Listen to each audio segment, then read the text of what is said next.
Hey everybody, Ryan your Recipes Gym. Sitting here early morning, getting ready for a workout, waiting for my training partner to show up. And I want to talk to you about the devolution of the sport of arm wrestling. Possibly what we're experiencing now. Now, last weekend there was a match that's all over Facebook right now and all over all social media. And it is the Scott Mendelson Jonathan Hoffman match, and there was a build-up to that match, and I'm going to show it to you, the match itself and the aftermath, and have a look at that right here. Hoffman's a big hit. Mendelson's fighting the back. Mendelson,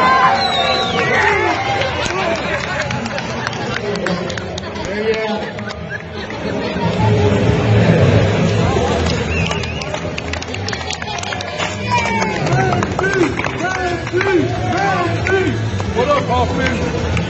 Hoffman number 2, as I stated. Happy New Year, everybody. I love you. Goodbye. Okay guys, now that you've seen that match, you kind of probably know the route that I'm going to go down with this. Now, let's look at other sports for a minute.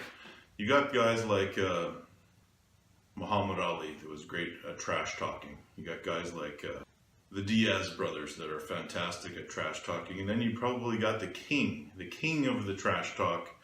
No, I'm not talking about Travis Badgent, although I will touch on him a little bit later.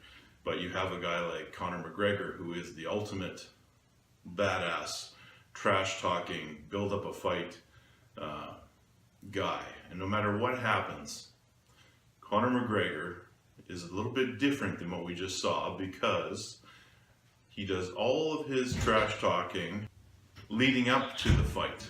And when it's over, he gives his opponent respect. He does not give him both barrels, tell him F you, and does not go down to the crowd and degrade his opponent. He gives his opponent props, whether he's unconscious in the ring, whether he's completely destroyed. It doesn't matter. Touch on Travis Badgent a little bit. Now, Travis gets respect because he is one of the greatest arm wrestlers that walk the planet. And for a short time, he might have been the best, albeit a very short time.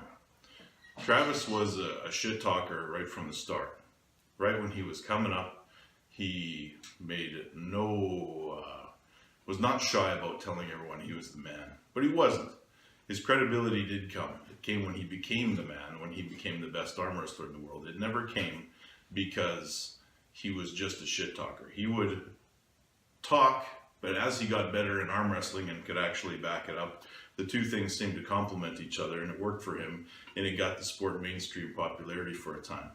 What we saw in that video that I just showed you is not that.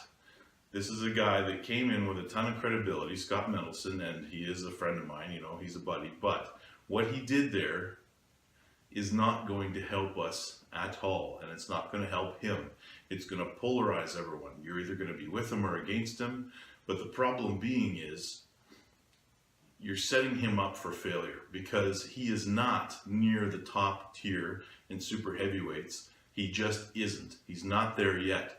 He can talk all the shit he wants and beat, I'm sorry Hoffman, you might be a good guy, but you are not a top contender in the super heavyweight division. I don't even know if you're a super heavyweight.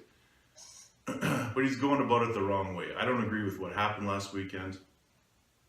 And I think that's the kind of thing that will hold our sport back. I know Mac Telly, the stop sign, he got lots of hits on YouTube for a time, but his shtick didn't last long and people got sick of it.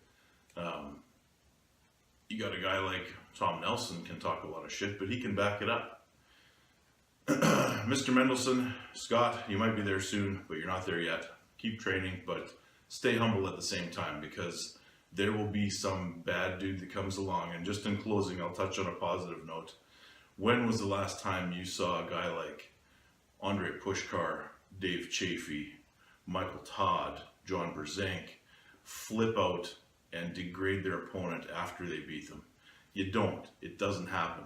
So I'll see you guys next time.